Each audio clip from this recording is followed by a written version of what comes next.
इस कहानी के माध्यम से आप प्रेरित होकर जीवन में आने वाली हर रुकावट एवं हर मुश्किलें आपको छोटी नजर आने लगेंगी और आप आसानी से अपने जीवन में हर मुश्किलों का सामना करते हुए अपनी मंजिल को हासिल कर लेंगे। चलिए आपको एक ऐसी ही हिंदी प्रेरक कहानी के माध्यम से एक नई सीख देते हैं। एक बार एक किसान परमात्मा से बड़ा नाराज हो गया, क्योंकि कभी बाढ़ आ जाती तो कभी सूखा पड़ जाता, कभी धूप बहुत तेज हो जाती तो कभी ओले पड़ जाते। हर बार कुछ ना कुछ कारण से उसकी फसल थोड़ी खराब हो जाती थी।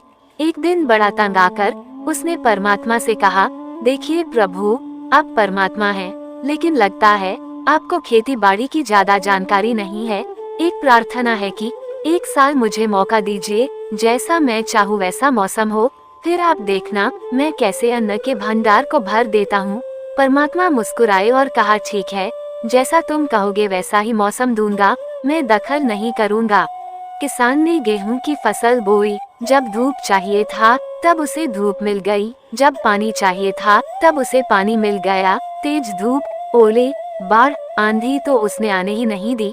समय के साथ फसल अच्छी से तैयार होती गई और किसान की खुशी का ठिकाना न था, क्योंकि ऐसी फसल तो आज तक कभी हुई ही नहीं थी।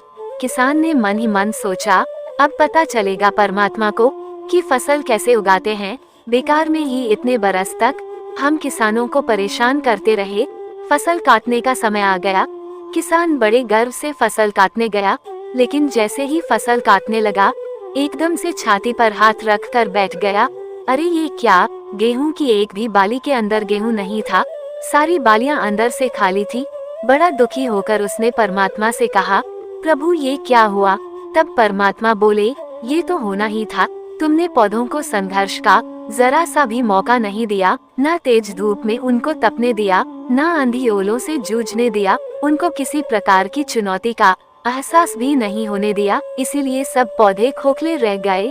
जब आंधी आती है, तेज बारिश होती है, ओले गिरते हैं, तब पौधा अपना अस्तित्व बचाने का संघर्ष करता है, और इस संघर्ष से जो बल पैदा होता है वही उसे शक्ति देता है, ऊर्जा देता है, जिसकी वजह से उसके अंदर नए बीज पैदा होते हैं। उसी तरह जिंदगी में भी अगर संघर्ष ना हो, चुनौती ना हो, तो आदमी खोखला ही रह जाता है, उसके अंदर कोई गुण नहीं आ पाता।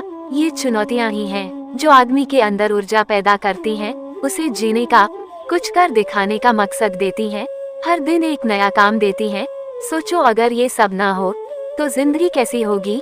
इसलिए चुनौतियों से डरो या भागो नहीं, बल्कि उनका डटकर सामना करो और उनसे कुछ नया सीखने की कोशिश करते रहो। जैसे लोहा जितना तपता है उतना ही ताकत भरता है, सोने को जितनी आग लगे वो उतना प्रखर निखरता है, हीरे पर जितनी धार लगे वो उतना खूब चमकता है, मिट्टी का बर्तन पकता है तब धुन पर खूब खनकता है।